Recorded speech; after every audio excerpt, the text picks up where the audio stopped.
Dr. Friedman, in relation to your statements as far as Mexican immigration go, I'd like to make the following comment, and that is that it seems to me that Mexican immigrants have a choice between, on one hand, staying in Mexico and getting what life they can, which to me seems like trying to evade starvation as long as possible, or crossing the river and then taking the job that they have available.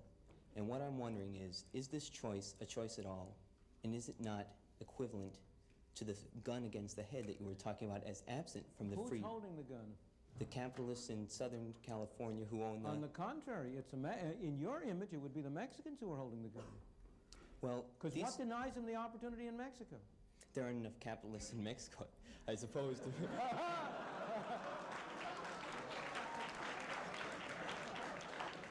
Not enough jobs available.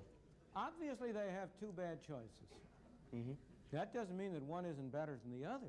Well, and yeah, you must distinguish sharply between the somebody giving you a choice, which is not a very satisfactory one, and somebody imposing something on you. Nobody is holding a gun to the head of these people and saying they should come to California.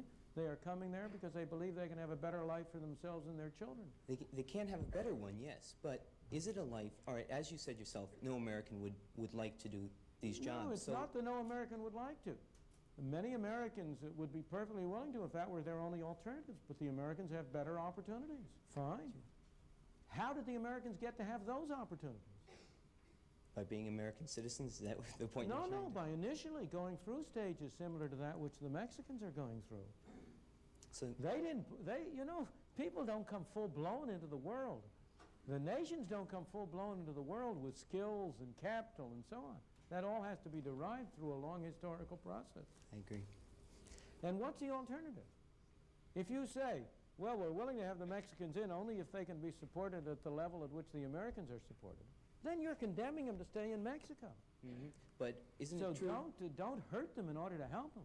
Isn't it true that the wine growers in Southern California would prefer to have these Mexicans working at the rate they are working at than they would to have Americans come in and demand higher wages because of the alternatives they have? They would prefer to pay lower wages rather than higher wages. You'd like to pay lower prices for the things you buy rather than higher prices. Of course.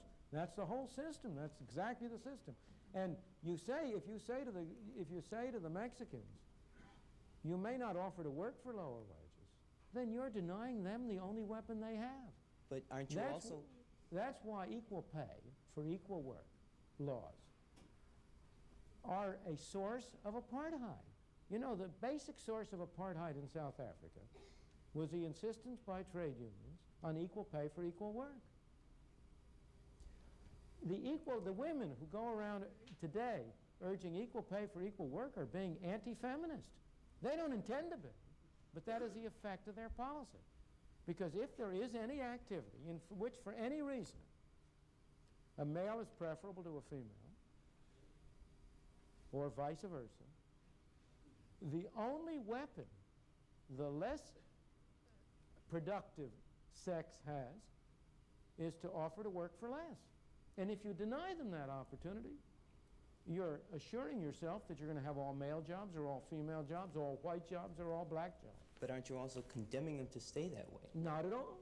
Not at all. The typical course, if you go back to American history, by taking these low-paid jobs, a great many people, not all, but a great many people were able to develop skills and activities, accumulate a little skill, a little capital, a little knowledge, improve their lot, become advance in the stage, get to a higher level of productivity, and get a higher income. That's been the typical way up the ladder for most of the people who came in here.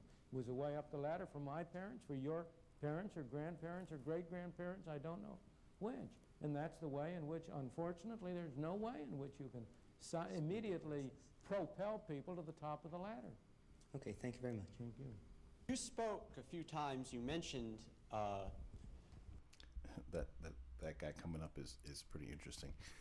But if you just take his last comments that he was getting to, it's just one of those things where obviously the student that was asking the question was kind of, I don't know if he was playing devil's advocate, but you can tell he definitely is not hostile to Friedman.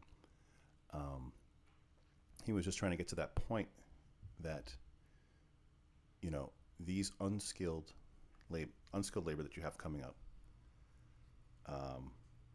it's just interesting now, right? The argument then was different than it is now. The argument now is that we need these people to do these jobs because, one, no one else is going to do it, and two, if we don't have them, then our prices are going to go up. So the same people that are advocating for a higher minimum wage are okay with a low wage for illegal immigrants. It's a very interesting point that's come about, and it's just a glaring.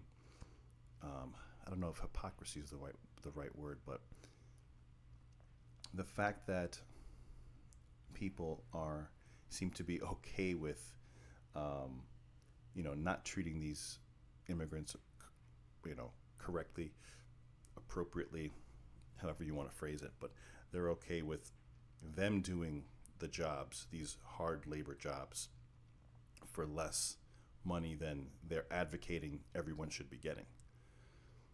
I don't know how you square that. I don't understand. There's no.